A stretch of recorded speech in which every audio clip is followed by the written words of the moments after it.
Reggae Just Extra with Ras Dennis.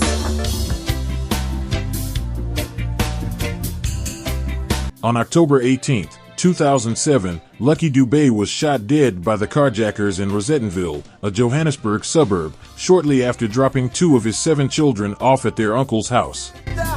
Dube was driving his Chrysler 300C, which the assailants were after. About an hour after they pumped 2 bullets into Lucky Dube, the alleged killers, Sifiso Mlanga, Julius Gzoa, and Beauty Mabe, returned to where the reggae superstar lay dead to see if any of the bystanders recognized them. This was the chilling evidence of a state witness, who also revealed that the men on trial for the murder didn't recognize Lucky Dube and thought he was a Nigerian.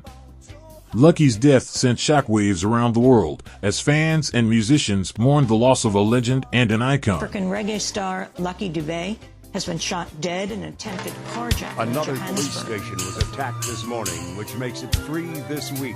This is the untold story of Lucky Dube with Ras Dennis.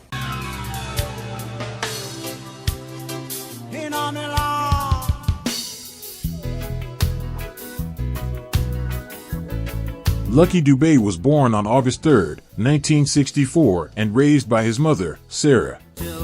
With the introduction of Apartheid Group Areas Act, where many families were restricted, children growing up not knowing their fathers, Lucky Dube, along with his 2 siblings Stanley and Patrick, ended up spending much of his childhood with his grandmother while his mother relocated to work.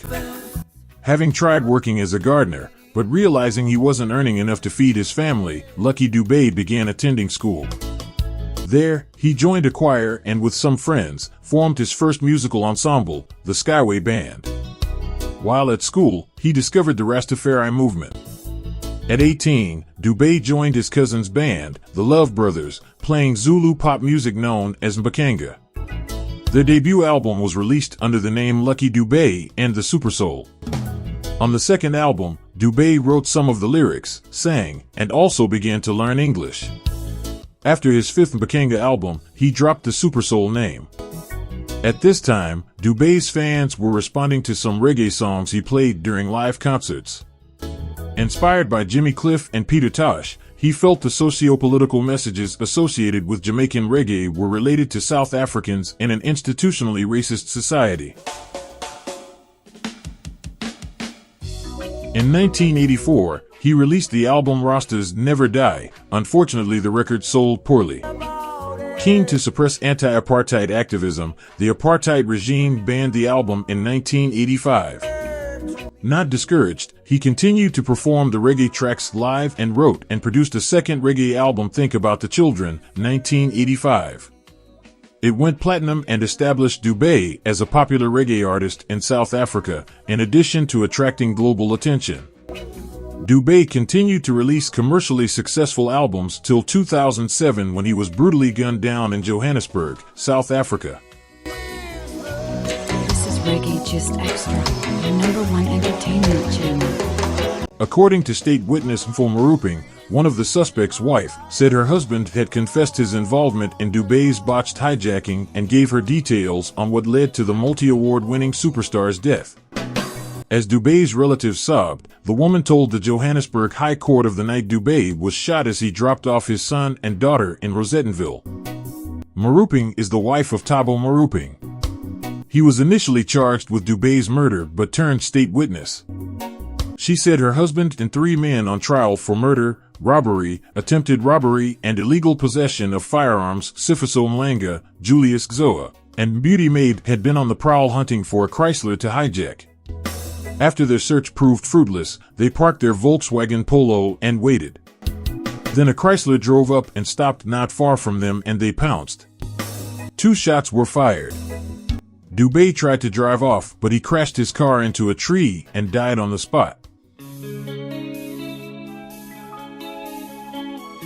Maruping said that on October 18th, the day Dube was killed, she and Thabo were in Sandton at a timeshare meeting. Thabo kept receiving phone calls and later arranged to meet the 3 accused in the Joburg city center. The 4 men drove off in a Volkswagen Polo and she drove home in the couple's red pickup truck. Later, the 4 returned to the Maruping townhouse and Thabo asked for the keys to the pickup truck. When she asked him what he wanted them for, she realized that the Volkswagen Polo was damaged. Tabo's explanation was that a taxi had driven into them while they were at a filling station. Maruping said her husband, Mlanga, Gzoa, and Mabe drove off in 2 cars, the couple's pickup truck and an unidentified red vehicle, leaving the damaged Volkswagen Polo at the townhouse complex. Her husband called Mabe the night after the murder, asking him to return the pickup truck. Mabe returned the vehicle, but Maruping had to take him home. When she got back, she expected to find her husband ready to go to the East Rand Mall. Instead, he was glued to the TV. The wife then asked him why he wasn't ready. He said Mabe had just called and told him to watch the previous night's incident on TV. I also sat and watched. They showed Lucky Dube singing, as well as a car that had collided with a tree, Maruping testified. After the TV program, Tabo told her how Dube was murdered. Her husband told her that he and the 3 accused drove around Rosettenville, then stopped. A Chrysler C200 came into view and halted. Mlanga and Gzoa got out of the Volkswagen Polo and approached it. Tabo said that while in the car, Volkswagen Polo, he heard a gunshot. Mabe told him to see what was going on. He went to the Chrysler and put his hands on the roof and looked inside. A second gunshot rang out as he went back to the Volkswagen Polo. Mlanga and Gzoa then returned and told him to drive off. That was how the renowned and worldwide celebrated South African reggae artiste Lucky Dube lost his life over Chrysler 300C, whom his killer claimed they thought a Nigerian was driving the vehicle, and did not know it was him. Surprisingly, they left the car behind, saying they could not drive off in a vehicle that had been in collusion because the Chrysler hit a tree. 5 men were arrested in connection with the murder. 3 were tried and found guilty on March 31, 2009. 2 of the men attempted to escape at the court and were caught. They were sentenced to serve life in prison with no chance of parole for at least 24 years. That's all we got for you in this episode, and thanks for watching. Do remember to subscribe, give it a like, and post a positive comment in the comment section below, and I'll see you again very soon for another crucial video. Many thanks for watching Reggae Just Extra with Ras Dennis.